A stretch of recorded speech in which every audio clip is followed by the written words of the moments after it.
I feel like we give him a lot of passes.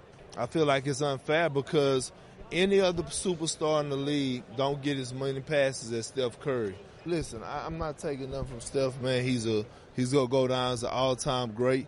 But his finals, the way he performed in the finals, I mean, he got to get some kind of, criticism behind it. Because, I mean, what's this, the fifth finals?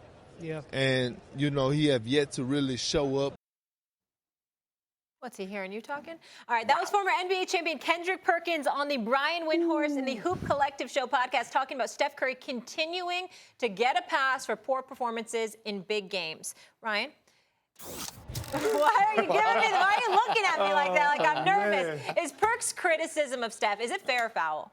I expect this from you. I expect this nonsense from you. But Perk, you out of line, big dog. I got love for you, dog. You a guy who played the game. You know Steph Curry's impact. Yeah. Here's the reality. Steph may not be the best one-on-one guy in the game, the guy who creates his own shot. But with the ball in his hands, he's magic. And it's not just for himself. It's not just shooting threes. It's the impact he has on other guys. Now, if you look at the game in the finals, he goes off for 47 points. The rest of the games, when he passes the ball, he can't help if Klay Thompson ain't on the floor. He can't help if Iguodala won't even look at the rim, if Draymond Green won't look at the rim, if Kevon Looney's missing, if Boogie Cousins can't jump over a phone book, a credit card, a cell phone. Boogie Cousins couldn't jump over a cell phone, bro. So we blame Steph Curry.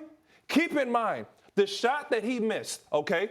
The shot that he missed that would have extended the series out. Yeah. It was the hardest shot in basketball. A wing three on the move is the hardest shot in basketball. I get it. He didn't hit it. There were times when you watch this series, slow down, take a breath of fresh air. He was triple teamed. Bro, how many players get triple teamed? Your boy Kawhi Leonard didn't get triple teamed. My boy Kawhi Leonard dribbled around Ben Simmons, very good defender. Stop it! And shot the three in the eyeballs of Joel Embiid, everybody knows all-world defender, to hit the three to send them to the next round. What are you talking about? So horrible. What are you talking about? You know how bad that defense was? Because any good defender is not going to let Kawhi Leonard get to his right hand and get there. Embiid should have cut him off. We're not going to argue that, though. The reality is Steph made the correct basketball play, and when he was swinging, Draymond Green shot 22% from three. Hold up. So what is he supposed to do? A minute ago, you're talking about how great the Warriors are with all these great players. Now you're dissing every Warriors player. Look. Hold on, wait. We're not talking about KD. We're not talking about Clay, bro. Perk is right on the money, and I'm quite sure Perkins will also give him credit for what he did well.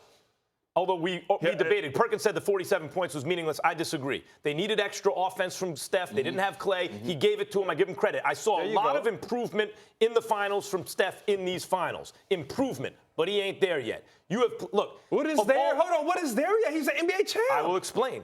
6'3" and under. You could argue he's the best who ever did it.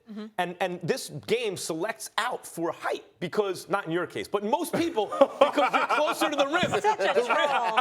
It's unbelievable. The rim is elevated, so the taller you are, the better. Like, it's to your advantage. Even small ball. Is that your logic? Even small. Hold on, is that your logic? Being taller is better? I said not in your case. That's your answer. It's hard for you to understand. But even when you play small ball, all small ball means is you have a diverse set of skills. If you play small ball with tall players, like LeBron and AD are about to do, you'll see it's even better. So I give Steph amazing credit, like a huge credit for being as great as he is for 6'3" and under. But Perkins is right. Let's examine this. He's played in 5 finals.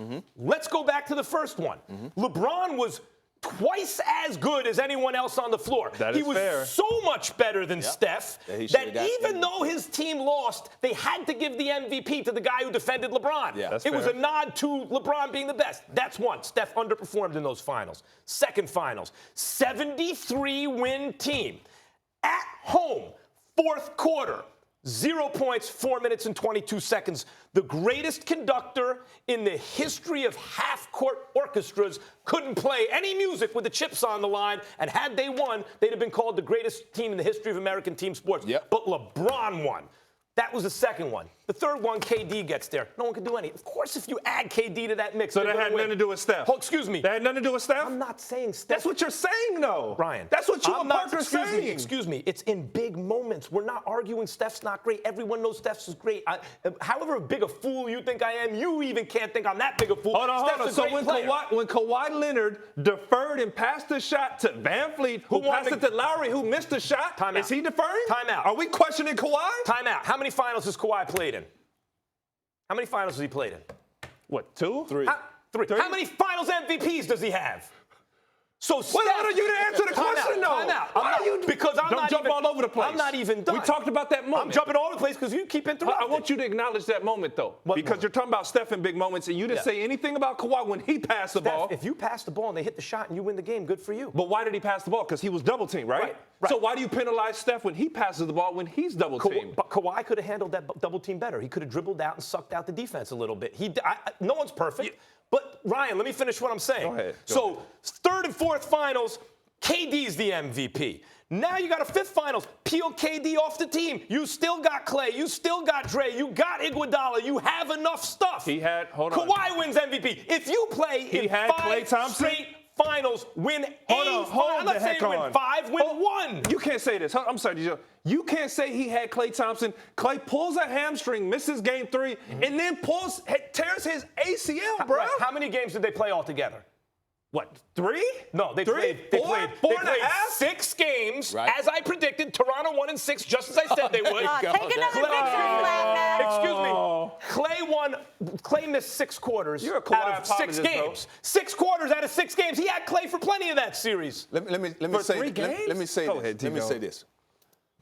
Steph Curry is arguably the best shooter basketball has ever seen. No doubt. Okay. There's a list. Him, Clay, Reggie Miller, Ray Allen, me, and then some other guys at the bottom.